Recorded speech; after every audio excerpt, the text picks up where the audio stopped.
დილამშვიდობის შესულდა 11 საათი და გაცემა დღის ნიუსრუმი ბრუნდება პირდაპირ ეთერში. მე ლელა ბაღდავაძე ვარ. აქტუალური საკითხების მიმოხილვას კი დღეს ლაშა ტულუშთან ერთად დავიწყებთ. გაცემის მეორე ნაწილში უკვე დეპუტატი გიგა ფარულავა შემოგვერთდება. სასაუბრო თემა კი არაერთია, დაწყებული მზია ამაღლობელის საქმით და დასრულებული ოპოზიციური ერთობით. მაშასე ჩვენი პირველი სტუმარი უკვე ნიუსრუმშია და ზუსტად 1 წუთში შემოგვერთდება. იქამდე კი თვალი გადავალოთ ბოლოს სიახლეებს.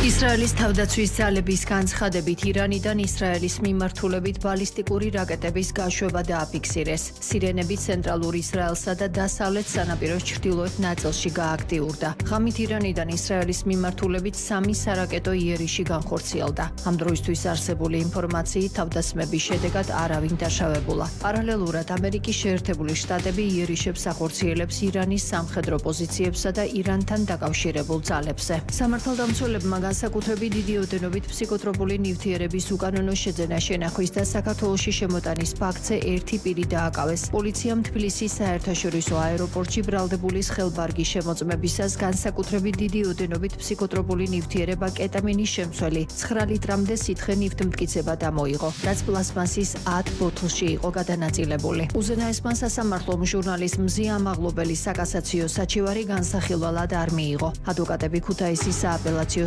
სასამართლოს განაჩენის გაუქმებას და გამამართლებელი განაჩენის გამოტანას ითხოვდნენ. ჟურნალისტის უფლებადამცველი მაია მწარიაშვილი ამბობს, რომ მიღებული გადაწყვეტილების შემდეგ დაცვის მხარე საქმეს სტრასბურგის სასამართლოში გაასაჩივრებს. მაშასე კიდევ ერთხელ მოგესალმებით. ეს არის დღის ნიუსრუმი და წარმოგიდგენთ ჩვენს პირველ სტუმარს, ლიბერალური აკადემიის ხელმძღვანელი ლაშა ტუღუში იმყოფება ჩვენთან ერთად. გამარჯობა ბატონლაშა და მადლობა რომ გვესწრებთ. მადლობა, მოწვევით. ბატონლაშა, მოდით დღეს მზია ამაღლობელზე საუბრით დავიწყოთ და რატომ გუშინ გახდა ცნობილი, რომ უზენაესმა სასამართლომ განსახილველად არ მიიღო პატიმრობაში მყოფი ჟურნალისტის სარჩელი, რომელთაც ადვოკატები ქუთაისის სააპელაციო სასამართლოს განაჩენის გაუქმებას და გამამართლებელი განაჩენის გამოტანას მოითხოვდნენ. მარტივად გითხავთ, როგორ შეიძლება შეფასდეს ეს ფაქტი? უზენაეს სასამართლოს შეიძლო სარჩელი მაინც მიეღო წარმოებაში საბოლოოდ სააპელაციო სასამართლოს გადაწყვეტილება, რომცა არ შეეცვალა, თუმცა ამაზეც უარი თქვა. შესაბამისად, რა ახსნა შეიძლება ქონდეს იმას, რომ არც პოლიტიკური და არც სასამართლო ხელისუფლება არ იჩენს არც ერთ მისხალ ჰუმანურობას, როცა საქმე ეხება პროტესტის ფარგლებში დაპატიმრებულ ადამიანებს. პირველ რიგში, თქო და ყოველთვის უცხადებ სოლიდარობას მზიას. ეს პროცესი არის ერთ-ერთი ყველაზე სამარცხვინო ფურცელი აი ამ პოლიტიკური ძალის ისტორიაში.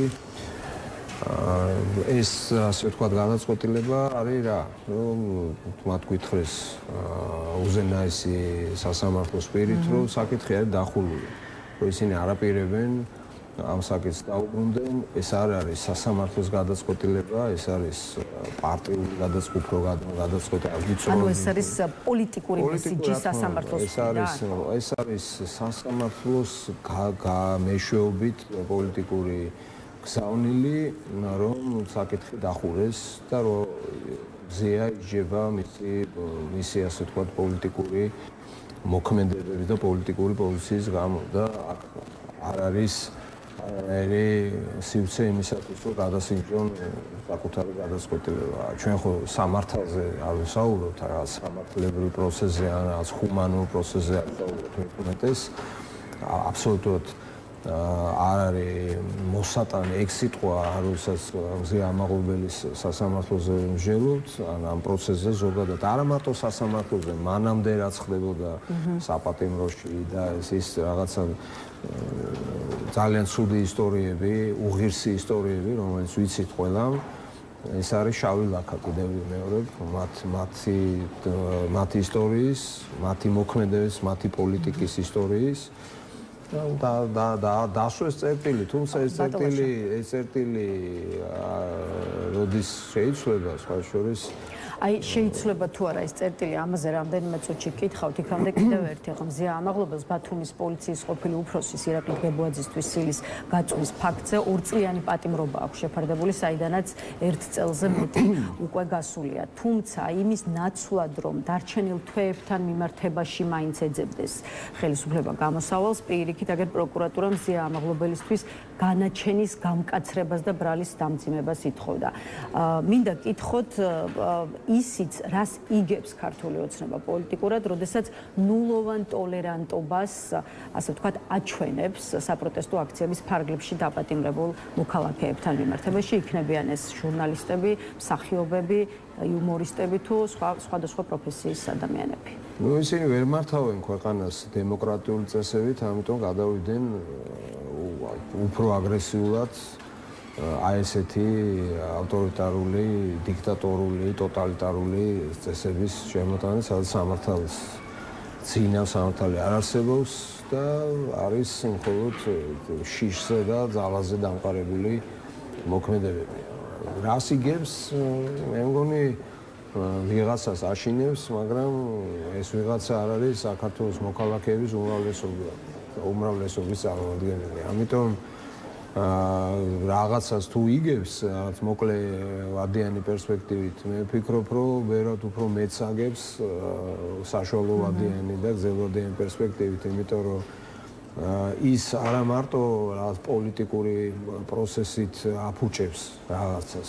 ეს პოლიტიკური პროცესი ხშირად რეალურად ისეთ შეცდომებთან არის დაკავშირებული, რომელიც ქვეყნის ინტერესებისთვის უდაოდ საზიანოა და ისტორიულ ჭრილშია საზიანო, ეს არ არის რაღაცა მარტივი ზიანი, ეს არის ძალიან დიდი ზიანი, რომელიც მიადგა უკვე საქართველოს როგორც სახელმწიფოს და როგორც ქვეყანას. ასევე მეორე ასპექტი არის წმინდა დანაშაულებრივი ასპექტები, იმიტომ რომ ხელის დაფარება ის მოქმედებები, რომელსაც ქუჩებში ხედავდით, მომიტინგების წინააღმდეგ, აშკარა დანაშაულის ნიშნებით, აშკარა სისხლის სამართლებით დანაშაული იყო ხო სახეზე, მაგრამ ამ ხალხს ხელი დააფარეს. ეს ხალხი შეინახეს, წაახალისეს და შესაბამისად ამისთვის საკუთარ ასე ვთქვათ პერსონებს რაღაცა განაჩენებს უწერენ და არ ჩერდებიან. კეთი.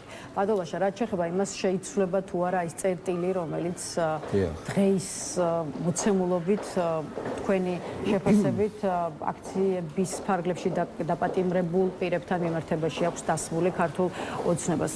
სხვა შორის პოლიტიკურ კულუარებში ბევრს საუბრობენ იმაზე, რომ ვაშინგტონი სავარაუდოდ ქართული ოცნებისგან აი ამ აქციებზე დაპატიმრებული პირების გათავისუფლებას უნდა ითხოვდეს და რომ ბიძინა ივანიშვილთან შესაბამის საკითხზე საუბრები სავარაუდოდ კარგა ხნის დაწყებული. აი თქვენ თუ გრჩებათ შთაბეჭდილება, რომ პოლიტიკურ კულუარებში ამ თვალსაზრისით რაღაც ხდება და შესაბამისად აი ხელისუფლების დღევანდელი ხისტი დამოკიდებულების და პოლიტიკის მიუხედავად რამდენად შეიძლება ველოდოთ, რომ აი იმ პირებთან მიმართებაში, რომლებიც პოლიტპატიმრებად მიიჩნევიან, არც თუ ისე შორეულ მომავალში შესაძლოა რაღაც ახალი გამოსავალი იქნას მოწებული. Ну, დღეს ეგ საკითხი, წერტილის საკითხი, ალბათ ფართო კონტექსტში უნდა განვიხილო და დავინახოთ. დიდი დაპირისპირება და ეს ხაზი გადის დემოკრატიულ სამყაროსა და არადემოკრატიულ სამყაროს შორის. ეს ომი რაც არის უკრაინაში არის სწორედ ეს ფრონტის ხაზი დემოკრატიასა და არადემოკრატიას შორის. ირანში რაც ხდება, ესეც იგივეა, ხო? და ის ხდება ჩვენს ირგვლივ, ჩვენ ვართ ამ რეგიონის, ამ დიდი რეგიონის შუაში, შეიძლება ითქვათ, სადაც ესეთი ბრძოლა მიდის და მთავარი აქტორი ბუნებრივია, ერთ-ერთი მთავარი აქტორი ამერიკის შეერთებული შტატებია და მათ შორის ევროპაც, ხო? და საქართველოს თავისი გეოგრაფიიდან გამომდინარე გახდება აუცილებლად იქნება მოლაპარაკებების პროცესში, იმიტომ რომ ეს გარდუალია, ეს არ არის ის ვითარება, როცა შეიძლება არიდო თავი და სადაც დაიმალო და გადაივლის ეს რაღაცები და მე ამოყოთავე. ამას ვერ შეძლებ, იმიტომ რომ ძალიან დიდი პოლიტიკური, ეკონომიკური ინტერესები გადის სწორედ საქართველოზე. იმიტომ რომ მისი გეოგრაფია არის ესეთი, ხო? ეს არის გამოწვევაც გასაგებია, მაგრამ ეს არის რეალობა. ამიტომ გადაწყვეტილების მიღება გახდება საჭირო საქართველოსთან როგორც სახელმწიფოსთან მიდის პროცესი, ხო? ეს არის დემოკრატია პერსპექტივაში და რეალურად დემოკრატიული ქვეყანაა, სადაც ხალხი არსებობს, საზოგადოება არსებობს და მე ვფიქრობ, რომ ეს ართულებს ბევრისთვის, პრორუსებისთვის მაგალითად იმ ვითარებას, რომ ხალხი არ ჩერდება და ქუჩაშია. ეს წერტილები არ შველის, ეს რაღაც წერტილი რომ დაისვა ბევრგან, მაგრამ არ უშველდა ამან, იმიტომ რომ გააჩერეს საზოგადოება და ვერც გააჩერებენ საზოგადოებას, ამიტომ დასავლეთი ამას თვალს ვერ დახუჭავს.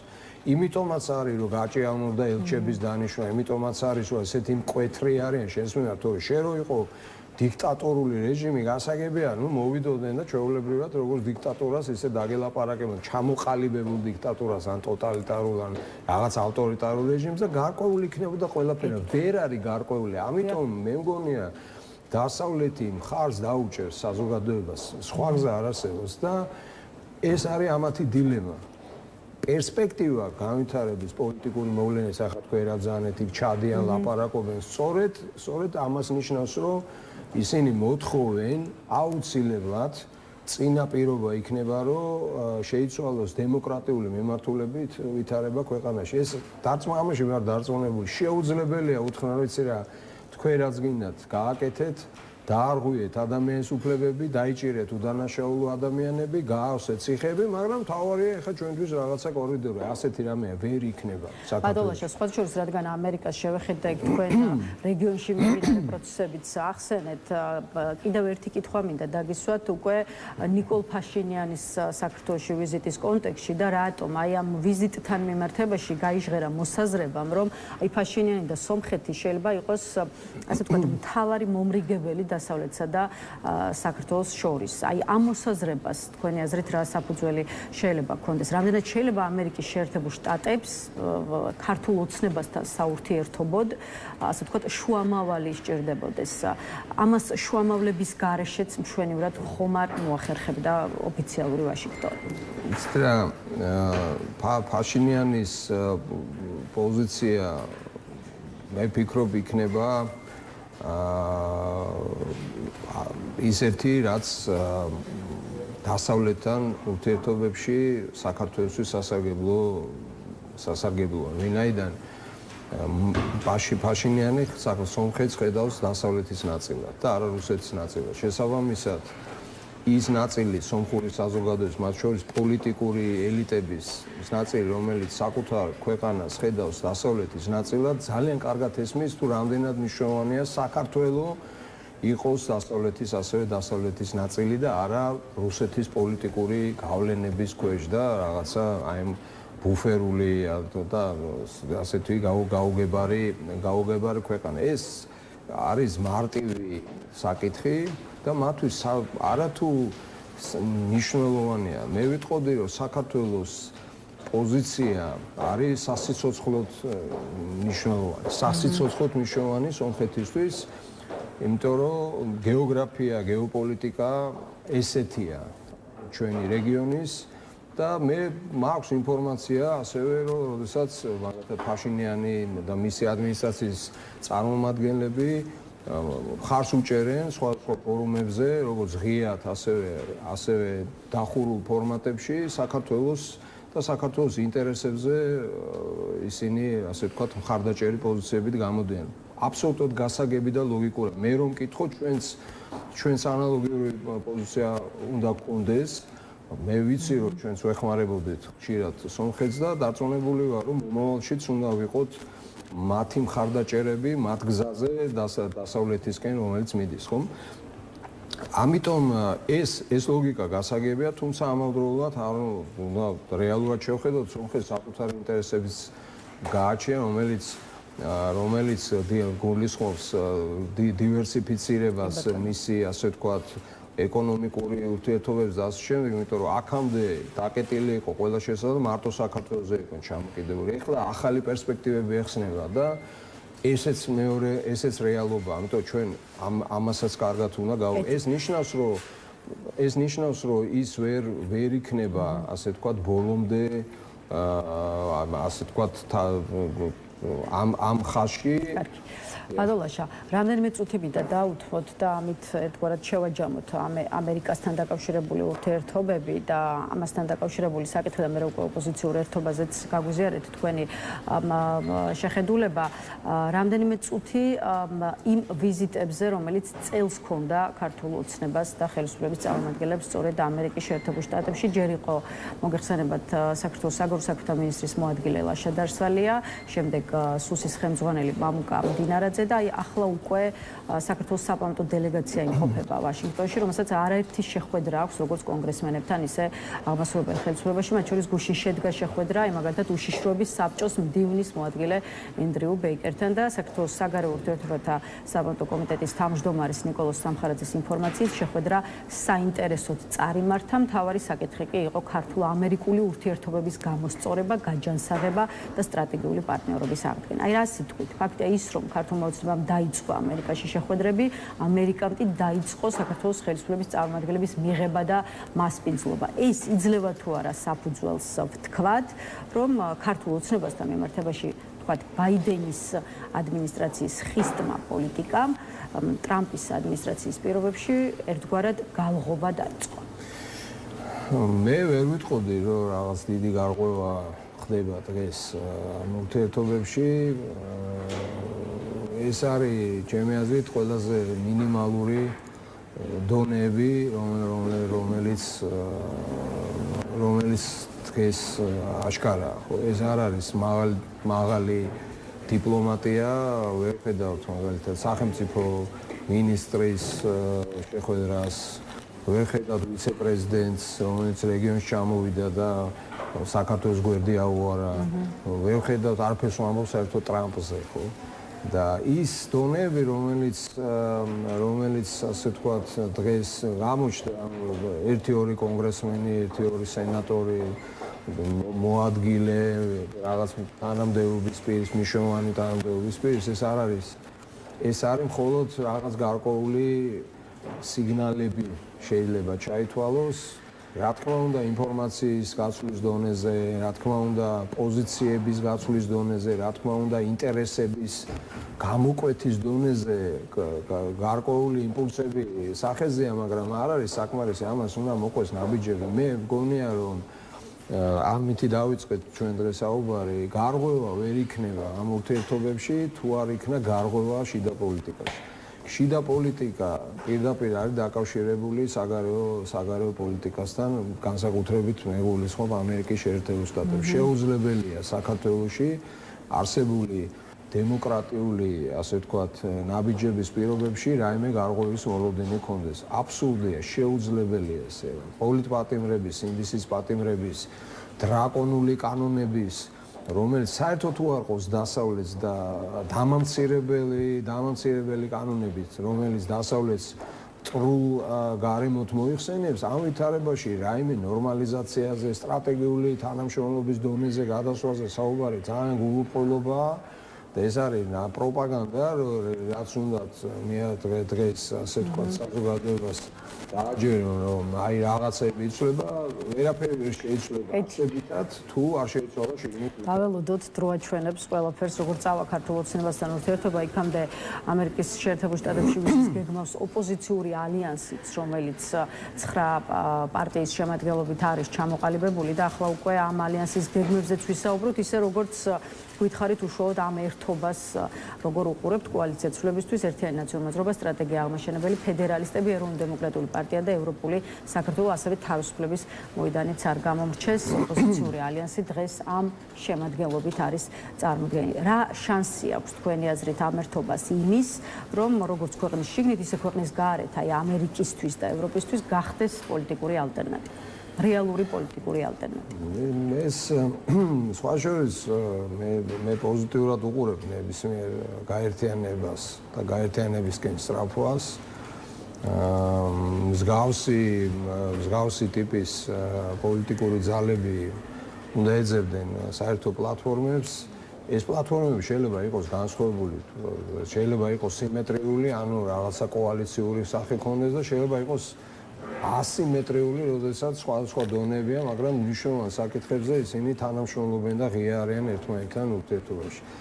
გავიმეოროთ რამდენიმე პირობა მნიშვნელოვანი, ერთი რომ პოლიტიკურმა ოპოზიციამ შეცვალოს ერთმანეთთან დამოკიდებულება ის რიტორიკა, რომელიც იყო მტრული რიტორიკა, იმიტომ რომ ეს ანგრევდა მთლიანად მთელ ოპოზიციურ პლანს და ხედავთ რომ აქეთკენ გადადგეს ჯერჯერობით ნაბიჯები და იმედია რომ ეს არ იქნება რაღაცა ერთდღიანი და ორდღიანი პროცესი, არამედ ეს იქნება დიდი ხნით და დიდი ხნით თამდები პროცესი აი ამ პოლიტიკის. მეორე აუცილებელია რომ საზოგადოებამ დაინახოს კონკრეტული საკითხები, რომლის ირგვლივაც გაერთიანდნენ. არა მარტო იმიტომ რომ ჩვენ კარგი ურთიერთობა გვაქვს, მეგობრები ვართ, კოლეგები ვართ, ან რაღაც ზოგადად საერთო მტერი გვყავს. ეს საკმარისი არ არის ჩემი აზრით. დღევანდელ რეალობაში მას ჭირდებათ ფუნდამენტურ საკითხებზე ნათელი პოზიციის ჩამოყალიბება, კონკრეტული პოზიციის და კონკრეტული გეგმის ფორმით ჩამოყალიბება იმისათვის, რომ საზოგადოება დაინახოს, რომ ეს არ არის მყიფე ერთობა, ეს არის სერიოზული ერთობა, რომელსაც აქვს სერიოზული საერთო გეგმები. აი საერთო გეგმებია მნიშვნელოვანი და მესამე, რაც ასევე ძალიან გადამწყვეტია, ვიტყოდი, ეს არის ის, რომ საზოგადოებასთან ურთიერთობები კარდინალურად უნდა შეცვალონ, აი კაბინეტებიდან, რა თქმა უნდა, მუშაობა უნდა დაიწყონ ინდივიდუალურად, კონკრეტული ადამიანები, ფიზიკურად უნდა შეხვდნენ ადამიანებს, არა რაღაცა ვირტუალურ სამყაროში და სადღაც ტელევიზიებიდან და რაღაცა 5 კაციანი თუ 100,000 კაციანი მიტინგებიდან მიმართვებით, არამედ კონკრეტული სამუშაო შეხვედრები და ჩაატარონ, იმიტომ რომ საზოგადოება დაიჯეროს. და დანარჩენ ოპოზიციასთან მე ასევე მინდა გითხრათ, არსებობს რაღაცა ერთობა, ძალიან კარგია, როდესაც ერთიანდები, მაგრამ ისინი, ვინც არ არიან ამ ეტაპზე ან სხვანაირად პოზიციონირებენ, მათთანაც უნდა აუცილებლად გამონახონ საერთო ენა და გააძლიერონ საერთო პოზიცია თუნდაც შედეგზე ორიენტირება. კი ბატონო, აი ოპოზიციურ ერთობასა და 9 პარტიის ალიანსზე კი ვსაუბრობთ, მაგრამ აი მართლაც თლად ერთობაც არ გამოდის გამომდინარე იქიდან, რომ არც ისე სუსტი ძალები ლელო და გახარიას პარტია ამ პროცესის გარეთ დარჩნენ, სხვათა შორის მათივე გაწყვეტილებით. სხვათა შორის ლელოს წარმომადგენელი იყო გუშინ ჩვენი სტუმარი, რომელმაც თქვა, რომ ლელო დამოუკიდებლად შეეცდება დასავლელ პარტნიორებთან, ასე ვთქვათ, მუშაობას და მათი გულის მოგებას.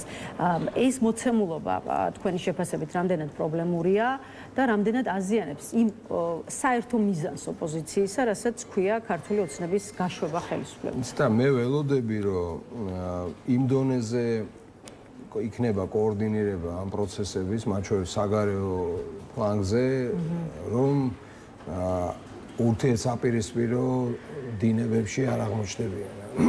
ანუ ერთმანეთთან არ იბრძოლებენ ფარგლებს გარეთ, საქართველოს ფარგლებს გარეთ და არ იქნება ეს ესე თქვა სერიოზული ბრძოლა, იმიტომ რომ ამას არ აღიქვამს დასავლეთი კარგად და ვერც ერთი მხარე ვერ მოიგებს. ახლა ვისაც რაღაცა მცირე გამოცდილება მაინც აქვს უცხოელებთან ურთიერთობაში, იმ უცხოელებს გულისხმობ პირველ რიგში, რომელიც საქართველოს პრობლემებში ჩახედულები არიან, იციან, გვიცნობენ, აი ისინი ძალიან ცუდად აღიქვამენ, როდესაც სხვა პარტიის წარმომადგენელი მიდის და იქ ერთმანეთზე რაღაცა სულს ლაპარაკობენ. ეს არის მათთვის დამანგრეველი, პირდაპირ ვიტყვი და ზოგადად პროცესისთვისაც არის დამანგრეველი. ამიტომაც ვთქვი, რომ შესაძლოა არსებობდეს სიმეტრიული ან ასიმეტრიულში რაც გულისხმობ, რომ არ არის რაღაც 11 და 15 ორგანიზაცია ერთ დონეზე ერთ მაგიდასთან ესე პირდაპირ მიშოვით ინსტიტუციურად შეკრულები არ არიან და ჩაკეტილები ამ სივრცეში არსებობდეს დაუშვათ სხვა ოპოზიციური მნიშვნელოვანი ძალების არის გარეთ, მაგრამ მათი კოორდინაციის ხარისხი, მათი ურთიერთობების ხარისხი უნდა იყოს იმდენად მაღალი, რაც მიცემდა მათ საშუალებას, რომ საერთო მიმართულებით იმოძრავონ. საერთო გეგმები შეიძლება კონდეთ რაღაცა საკითხებში თუ ვერ თანხმდებიან, ეს არ ნიშნავს, რომ ისინი დაუპირისპირდნენ ისე დონეზე რომ ერთმანეთი ჩაძირა. არა, კოორდინაციისთვის მზად ვარ თუ ამას აი კოორდინაცია არსებითი. მაგალითად საერთო გეგმა. თუმცა აქით აი ამ ოპოზიციური ერთობიდან პასუხობენ რომ ერთია კოორდინაცია და მეორეა გაერთიანება და კოორდინაცია და გაერთიანება მნიშვნელოვნად განსხვავდება შინაარსობრივად, ანუ ეს კი, განსხვავდება რა თქმა უნდა, თუმცა კოორდინაციაც შეიძლება ეფექტური იყოს. თუ შენ გააქვს საერთო ხედვები, დაუშვათ აი განათლების სისტემის რეფორმა, რასაც ოპოზიციონერები ან კრიტიკულად მოაზროვნე ადამიანები დეფორმას უძახიან, რომელიც მათი აზრით დამანგრეველია. აი ამ საკითხებში თუ გააქვს საერთო პოზიციები, არის ცალკე რაღაც ალიანსი, რაღაც კოალიცია, არის ცალკე ოპოზიციური პარტია, გააქვს საერთო პოზიციები. თქვენ შეგიძლიათ საერთო გეგმით იმოქმედოთ ამ შემთხვევაში. ხომ? და დაუჭიროთ ხარი იმ საზოგადოებას, რომელიც დღეს არათუ აპროტესტებს ყვირის, რომ ინგრევა ქვეყანაში რაღაცა განათლების სისტემა. ამიტომ შესაძლებლობა არსებობს, ეგ არის რეალობა, რა თქმა უნდა, ხა შეიძლება გარეთ ყოფ საზოგადოებას ერჩინოს, რომ ყველა ერთმაგიდასთან იჯდეს, რაღაცა ერთიანი, ასე ვთქვათ, ფრონტი ყველა თვალსაზრისით ჩამოყალიბდეს, მაგრამ არ გამოდის ეს.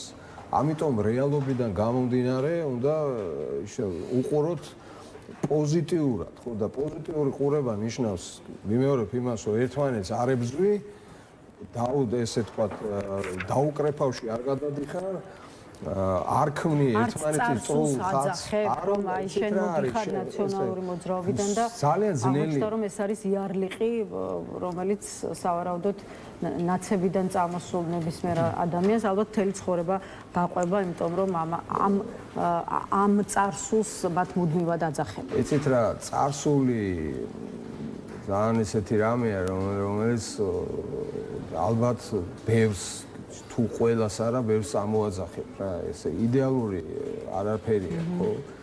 ეხლა აქედან გამომდინარე, მიზნებიდან გამომდინარე მოქმედებ რა. არ არის ჩემი აზრით აუცილებელი აქცენტი გადაიტანო გაუთავებლად ილაპარაკო წარსულის შეცდომებზე, რომელსაც 20 წლის წინანდელ ამბებზე უნდა ილაპარაკო დღევანდელ დღეზე და ხვალინდელ დღეზე. თუ ეს შესაძლებელია, რა უფრო რაციონალურია. ეხლა თუ მაინდა-მაინც უნდათ რომ ამ გაუთავებელ იმაში იყვნენ კინკლაუბაში ერთმანეთთან, ვისი შეცდომა უფრო მძიმეა ქვეყნის ისტორიისთვის და შენ ესეთი იყავი და მე ესეთი ვიყავი, რა თქმა უნდა, ეს მარცხისთვის არის განწერული ეს პოლიტიკა. მადლობა ბატონო იმისთვის რომ გვესტუმრეთ და თქვენი შეხედულებები გაგვიზიარეთ სხვადასხვა მნიშვნელოვან საკითხზე. ლაშა ტუღუს დავამშვიდობებით. ახლა რეკლამის შემდეგ გახარიას პარტიის წევრი დეპუტატი გიგა ფარულავა შემოგვიერთება, ასე რომ დაგვარდეთ.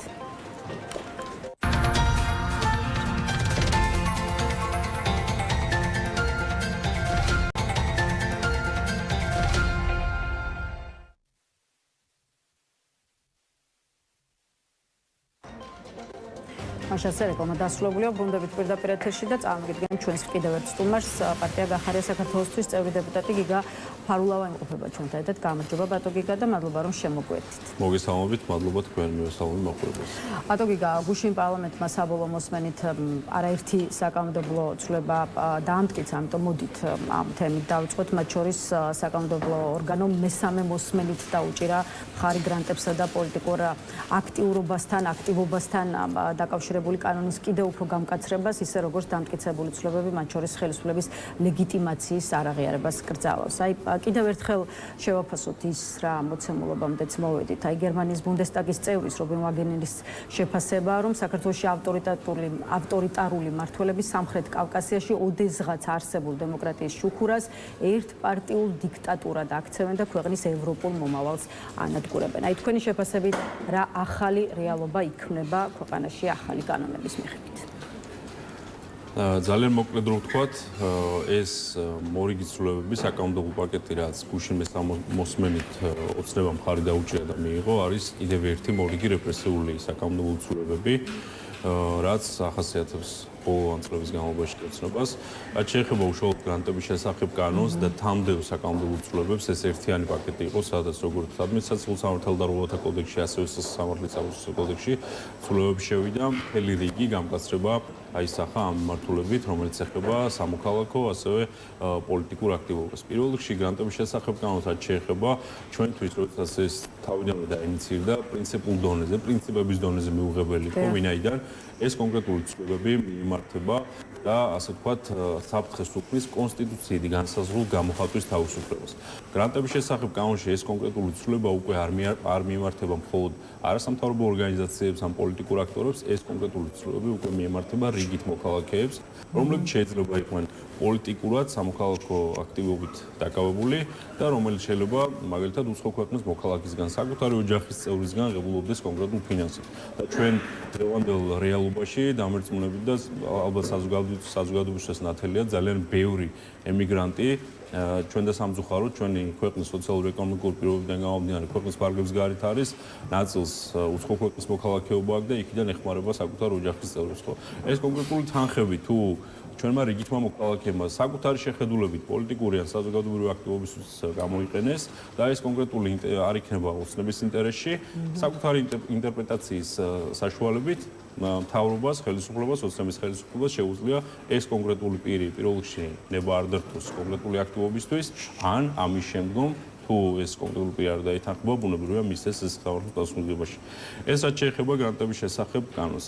გარდა ამისა, ასევე თქვენ მოგეხსენებათ ცვლილებები შევიდა, რომელიც უკვე მეწარმეებს უშუალოდ ასე ვთქვათ, კონკრეტულ ჩარჩოს უწესებს მათი პოლიტიკური აქტივობისთვის და ფაქტურად მათ პოლიტიკური აქტივობის გამოხატვის უფლება ეზღუდებათ, ვინაიდან მათ არ შეუძლიათ მაგალითად საკუთარი კომპანიის სახელით სოლიდარობა გამოუცხადონ კონკრეტულ სამოქალაქო ჯგუფს, პოლიტიკურ აქტივობას.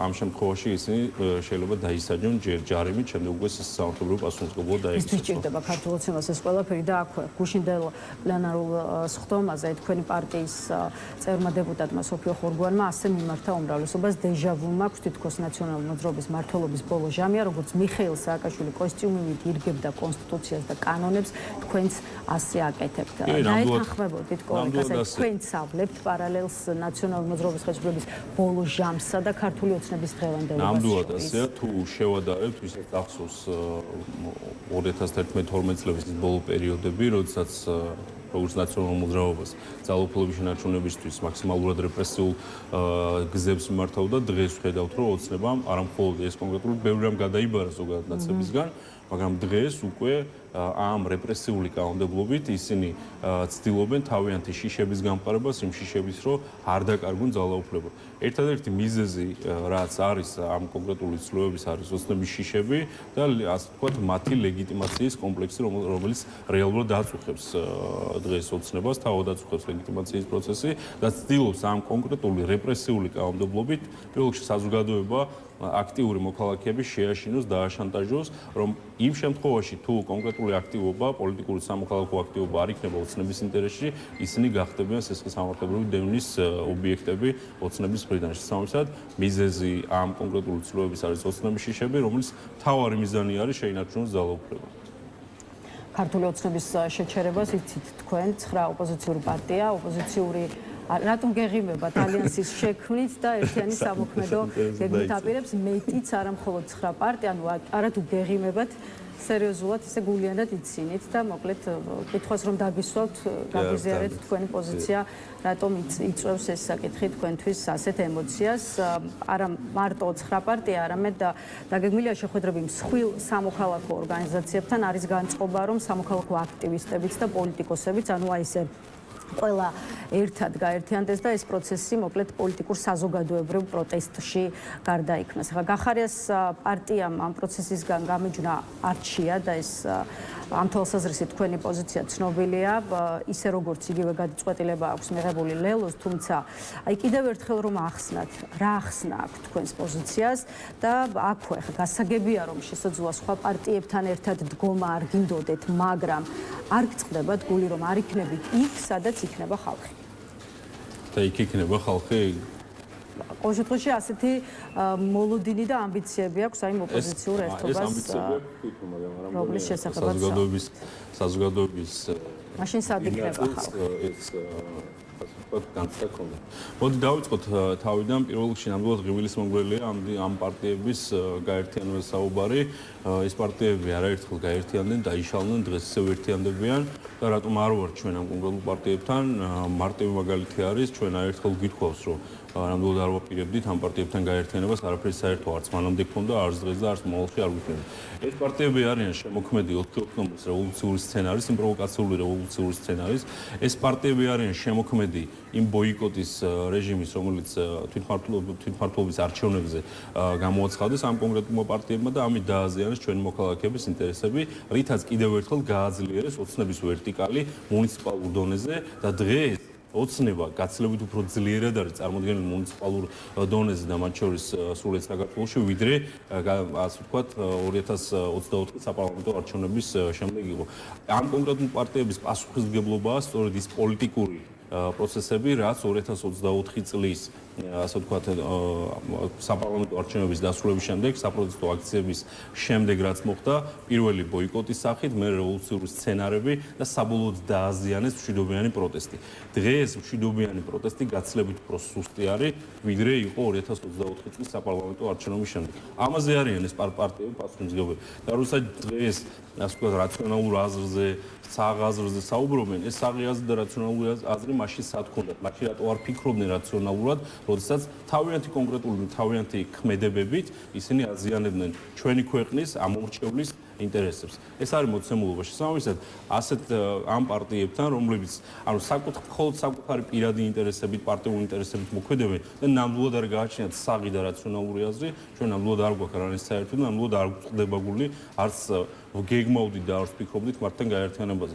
დანარჩენი თავიანთი ღირს წესრიგი თვითონ შეუძლიათ გაერთიანდნენ, თავიანთ პოლიტიკურ აქტივობას თვითონ მიხედავენ. ნაციონალური მოძრაობა განსაკუთრებული სამიზნე გიორგი გახარიას პარტიის იქნება ეს პარლამენტში თქვენი პარტიის წარმომადგენლების მხრიდან გაკეთებული კომენტარები თუ პარტიის გარეთ სხვა ასე ვთქვათ წარმომადგენლებს გულისხმობ თქვენი პოლიტიკური ძალის. აი რა არის მიზეზები იმის, რომ აი ეს განსაკუთრებულად ერჩით ნაციონალურ მოძრაობას და აქვე მე გეტყვით თქვენს ამ პოზიციას როგორ ხსნიან თავად ნაციონალური მოძრაობის წარმომადგენლები, ისინი ფიქრობენ, რომ გახარიას პარტიას ნაციონალური მოძრაობის კომპლექსი აქვს და აი ამ კომპლექსიდან ვერ გამოდის.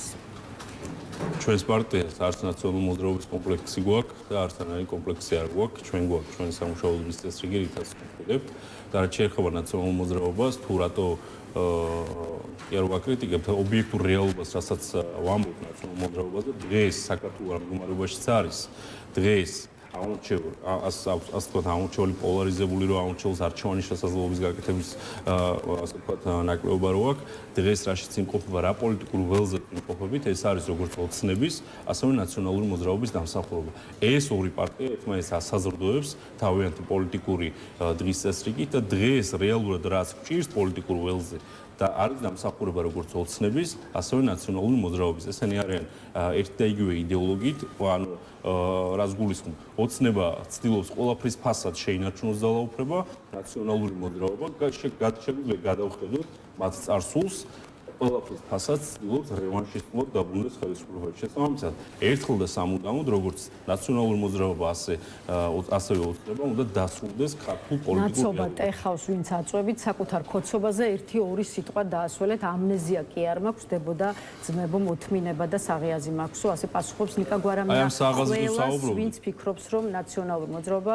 როგორც ერთგვარად კეთროვანი პარტია ისე უნდა იყოს გამოცხადებული. გახარია და მისი გუნდის წევრები ნამდვილად არის ერთ-ერთი ადრესატი ნიკა გვარამიას პოსტისა. შესაბამისად, ხო, გამომდინარე იქიდან, რომ გახარია პრემიერ-მინისტრი იყო ქართული ოცნების მთავრობის, თქვენი პარტიის არაერთ წევრს კი ამავე მთავრობაში ესეთი მნიშვნელოვანი თანამდებობები ეკავა. შესაბამისად, რა პასუხი გაქვთ რეპლიკაზე, რომ ყველა მის წარსულს უნდა მიხედოს? ჩვენ წარსულით ნამდვილად ამაყობთ, როდესაც გახარია პრემიერ-მინისტრი იყო, ან შინაგან საქმეთა მინისტრი იყო, ასევე ჩვენი გუნდის ბევრი წევრი სხვადასხვა პოზიციაზე ვემსახურებოდით ქვეყანას, ჩვენ ნამდვილად ვამაყობთ ამით, ვინაიდან ჩვენ მაშინ ვემსახურებოდით ჩვენს ქვეყანას ღირსეულად, ისე როგორც შეგვიძლია. შეგვიძლია გადავხედოთ, შევადაროთ დღევანდელი რეალობა და მაშინდელი რეალობა, ასე ვთქვათ, ოცნებისეული ხელისუფლების და სახელმწიფო მართვის სტილი და ყველაფერი. როგორც საერთაშორისო დონეზე დამოკიდებულება ოცნების ხელისუფლებისადმი მაშინ, ასევე დღეს რადიკალურად განსხვავებულია და სამწუხაროდ ამას ნამდვილად ერთმანეთს ვერ შევადარებდა. რაც შეეხება გვარამიას საღაზრს, როგორცაც ამბობს, თუ საღი აზრი ქონდა, რაც წეღანო თქვი, მაშინ სად იყო საღი აზრი, რაციონალური აზრი, მაშინ როდესაც თვითმმართველობის არჩევნების ბოიკოტი გამოუცხადეს, პროვოკაციული რევოლუციური სცენარები დაანონსეს, მოუწოდეს საზოგადოებას რევოლუციური გზით ხელისუფლება შეეცვალათ და თვითონ ეს ლიდერები, უმრავლესობა მათგანი სახში დაიმალნენ და სახში ელოდებოდნენ, როგორ დასრულდებოდა ეს კონკრეტული სცენარი. მაშინ რატო არ ქონდათ საღი აზრი, მაშინ რატო არ ქონდათ რაციონალური აზრი და რატო არ თავაზობდნენ საზოგადოებას რაციონალურ აზრს. თუ მაშინაც ესე ხო თვლიდნენ, რომ ის კონკრეტული ნაბიჯები მაშინაც საღი აზრი იყო და ამ მისმა საღმა აზრმა სანამდე მიგვიყვანა, რომ რა პოლიტიკურ რეალობის წინაშე დაგვაყენა, ხო? აი ამის გაანალიზების უნარი უნდა გქონდეთ, თუ საღი აზრი ნამდვილად გააჩნიათ. შესაბამისად, მაგიტო ვამბობ, არავითარი საერთო ჩვენ პარტიებთან არ გვაქვს, შესაბამისად შეუძლიათ გაერთიანდნენ კიდევ დაიყონ. მე ვფიქრობ, რომ ამ წარსულის ობიექტურად და რეალურად გაანალიზებით ჩვენი საზოგადოება, ჩვენი მოქალაქეები ნამდვილად გააკეთებენ სწორ არჩევანს. ეთილი ბატონო გიგა, კიდევ ერთი რამდენიმე წუთი გავჩერდეთ, მით უმეტეს რომ თქვენ დეპუტატი ხართ, საზოგადო მოქალაქეებისთვის ისეთ მნიშვნელოვან და პრობლემურ საკითხზე, რასაც ქვია სურსათზე ფასები, მით უფრო რომ პარლამენტში შექმნილი სპეციალური საგამოძიებო კომისიაც სწავლობს აღნიშნულის მიზეზებს. აი კიდევ ერთხელ, ხა თქვენ პარლამენტის წევრი ხართ, ამიტომ გითხარით, როგორ მიდის კომისიის მუშაობის პროცესი, გაზრდილი ფასების რა ძირითადი მიზეზები იკვეთება, თუ კი რა თქმა უნდა წინასწარ შეიძლება ამაზე საუბარი და აქვე საქსტატის მიერ გუშინ გავრცელებული ინფორმაციას ალბათ გაეცნობოდით, ხო, აღმოჩნდა რომ ფასებთან ჭიდილის ფონზე, ბევრად არა, თუმცა თებერვალში რიგი კატეგორიის პროდუქტზე ფასები არათუ შემცირდა, პირიქით გაიზარდა. რას აჩვენებს შესაბამისად რიცხვები, რომელსაც საქართველოს სტატისტიკის ეროვნული სამსახური აქვეყნებს? აი, თქვენ რომ გითხეთ თავიდან როგორ მიდის პროცესიო, თავადვე საქსტატის მაგალითი რომ მოიყვანეთ, პროცესის შედეგებს ხედავთ უკვე, ხო?